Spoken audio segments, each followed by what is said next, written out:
Assalamualaikum warahmatullahi wabarakatuh. Adalah kami dari kelompok 14, yaitu yang judul besaran transplantasi organ tubuh. Di sini saya akan membacakan tentang hasil kelompok kami, yaitu pendahuluan. Islam merupakan agama wahyu terakhir yang diturunkan Allah untuk umat manusia dan bersifat sempurna. Sebagai agama yang terakhir dan sempurna, Islam 114 Lia Lakuna Jamalidia Al-Afka, volume 7 nomor 1 Juni 2019 membawa ajaran yang lengkap mencakup segala aspek kehidupan. Tidak ada satu pun aspek dari permasalahan hidup dan kehidupan umat manusia yang lepas dari perhatian Islam.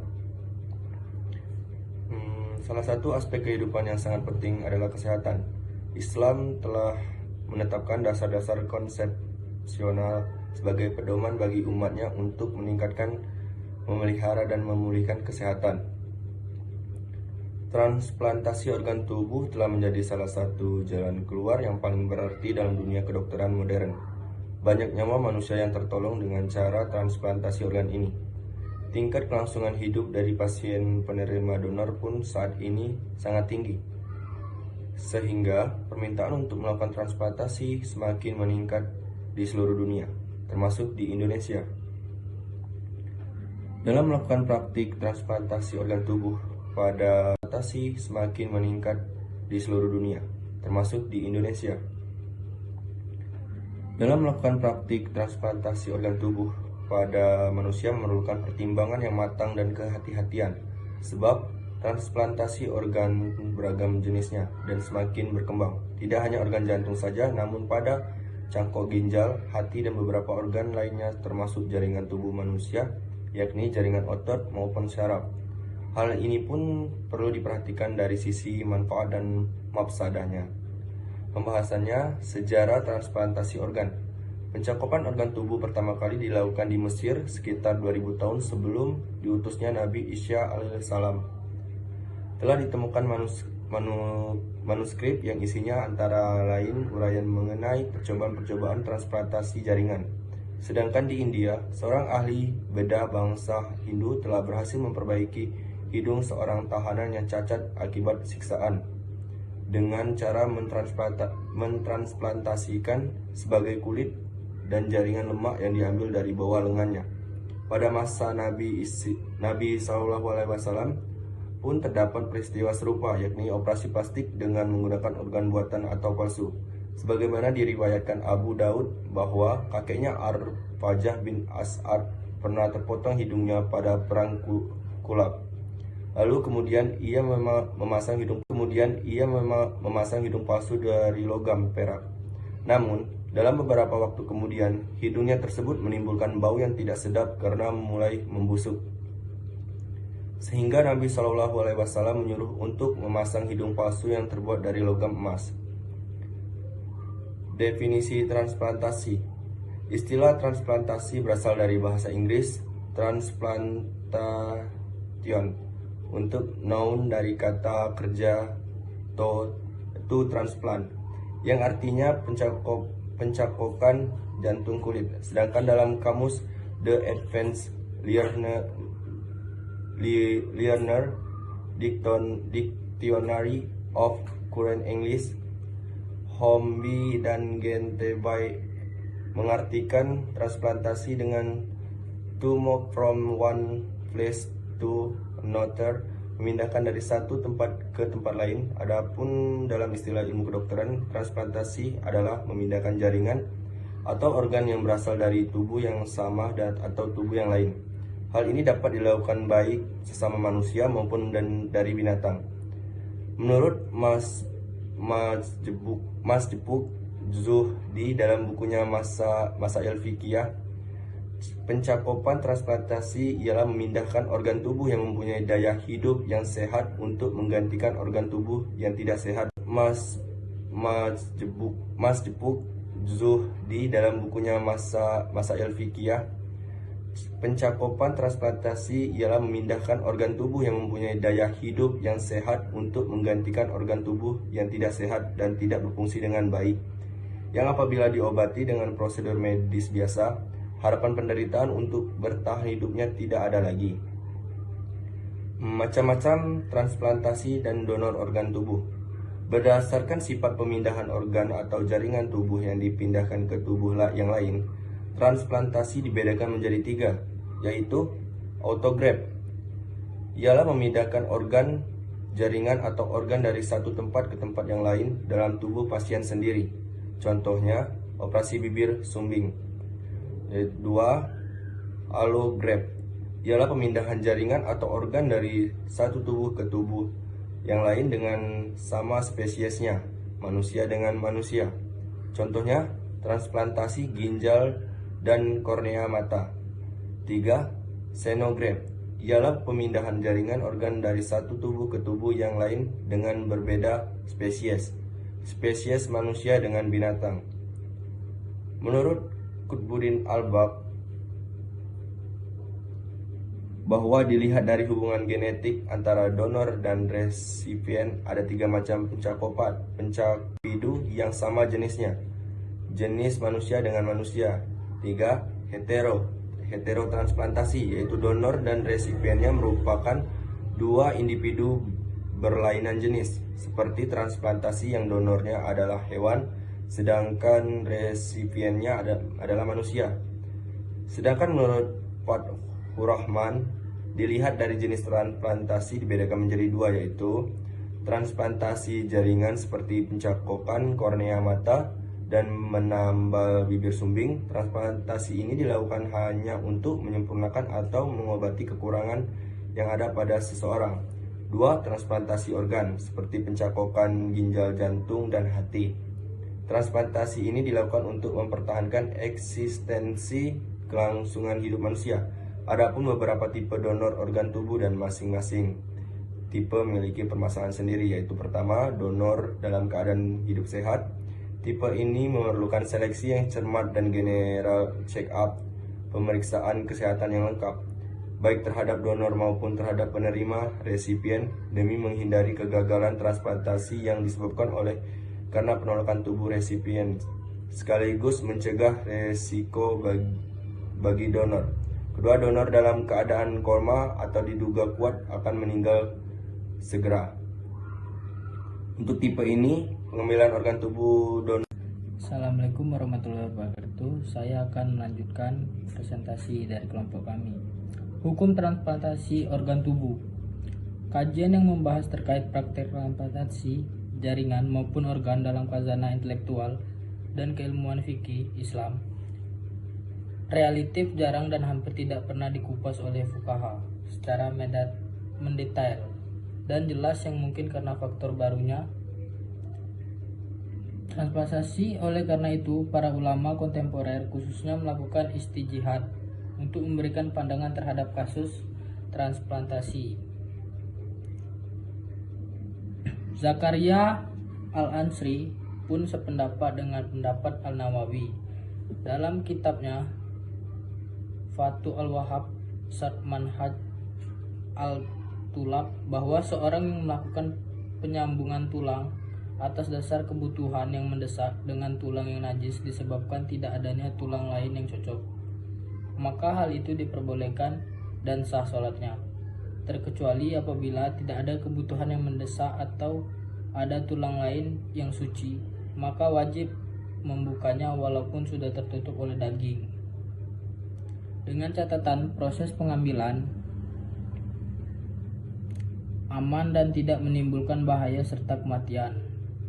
Mayoritas ulama yang argumentasi berikut. 1. Transplantasi yang didasari oleh perbaikan. Manusia adalah makhluk yang memiliki kehendak atas apa yang berkaitan dengan tubuhnya. Meskipun manusia bukanlah pemilik hakiki organ tubuhnya, tetapi Allah telah memberikan kepada manusia hak untuk menggunakan dan memanfaatkannya selama tidak mengakibatkan kerusakan. 2. Transplantasi yang didasari kedaruratan. Bahwasanya transplantasi yang dilakukan atas dasar darurat atau keterpaksaan dapat dikategorikan sebagai tindakan yang mubah atau boleh. Hal ini sebagaimana dalam firman Allah dalam surat Al-An'am ayat 119. Dan mengapa kamu tidak mau memakan binatang-binatang yang halal yang disebut nama Allah ketika menyembelihnya? Padahal sesungguhnya Allah telah menjelaskan kepada kamu apa yang diharamkannya atasmu, kecuali apa yang terpaksa kamu memakannya. Dan sesungguhnya kebanyakan dari manusia benar-benar hendak menyesatkan orang lain dengan hawa nafsu mereka tanpa pengetahuan. Sesungguhnya Rabbmu, dialah yang telah mengetahui orang-orang yang melampaui batas. 3. Transplantasi kehidupan resipien yang sangat membutuhkan merupakan perbuatan saling tolong-menolong dalam hal kebaikan dan sangat dianjurkan oleh Islam. Sebagaimana firman Allah dalam surat Al-Maidah ayat 2 yang berbunyi, dan tolong menolonglah kamu dalam mengerjakan kebaikan, dan jangan tolong menolong dalam berbuat dosa dan permusuhan. Adapun permasalahan transplantasi organ tubuh di Indonesia sudah diatur oleh Pemerintah Republik Indonesia nomor 18 tahun 1981. Landasan dalil terkait transplantasi organ tubuh. Terdapat dalil-dalil yang dijadikan dasar hukum transplantasi organ tubuh, antara lain Quran Surat Al-Baqarah ayat 195 yang berbunyi, dan belanjakanlah hartamu atau bendamu di jalan Allah, dan janganlah kamu menjatuhkan dirimu sendiri ke dalam kebinasaan, dan berbuat baiklah, karena sesungguhnya Allah menyukai orang-orang yang berbuat baik. Ayat di atas menjelaskan perintah untuk membelanjakan harta di jalan Allah dan sesuai jalan takwa, khususnya membelanjakan harta untuk membagi 28, sebagaimana ayat di atas menjelaskan bahwa tindakan dalam hal kemanusiaan sangatlah dihargai dalam Islam. Salah satu contohnya mengenai praktik transplantasi.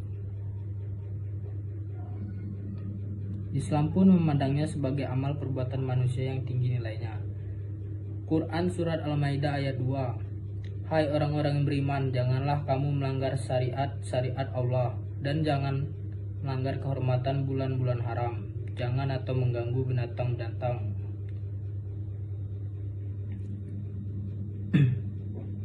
Ayat ini menjelaskan bahwa pemerintah tolong menolong dalam mengerjakan kebaikan dan takwa adalah termasuk pokok-pokok petunjuk sosial dalam Al-Quran, karena ia mewajibkan kepada manusia agar saling memberi bantuan satu sama lain dalam mengerjakan apa saja yang berguna bagi umat manusia.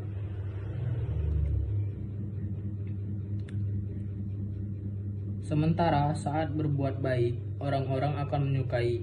Barang siapa memadukan antara ridho Allah dan ridho manusia, sungguh kebahagiaannya telah sempurna, dan kenikmatan baginya sudah melimpah.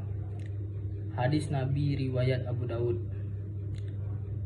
Telah menceritakan Hab bin Amar Namariyu telah menceritakan Subah dari Zihad bin Ilakah dari Usama bin Syarik. Dia berkata, aku menghadap kepala mereka karena pusing atau kurang sehat. Aku pun mengucapkan salam kepada mereka dan segera duduk. Lalu datang beberapa orang Badui dari arah sana dan sini. Mereka bertanya, wahai Rasulullah, apakah kamu harus berobat? Beliau menjawab, berobatlah kalian karena Allah. Dia menciptakan obatnya, penyembuhnya, kecuali satu penyakit, yaitu penyakit uzur atau tua. Transplantasi menurut hukum Islam. Transplantasi menurut hukum Islam mengenai praktik transplantasi organ tubuh manusia terdapat beberapa persoalan dan membutuhkan dasar hukum sebagaimana yang diisyaratkan Islam. 1. Transplantasi donor dalam keadaan hidup atau sehat merupakan titipan dari Allah dan manusia memiliki wewenang untuk memanfaatkannya. Sebagaimana harta Allah memberi wewenang kepada manusia untuk memilikinya dan membanyakan harta itu.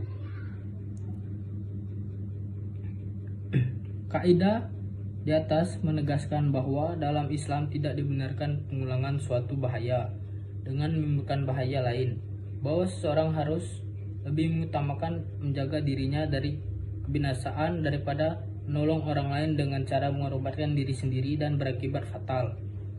2. Transplantasi donor dalam keadaan koma.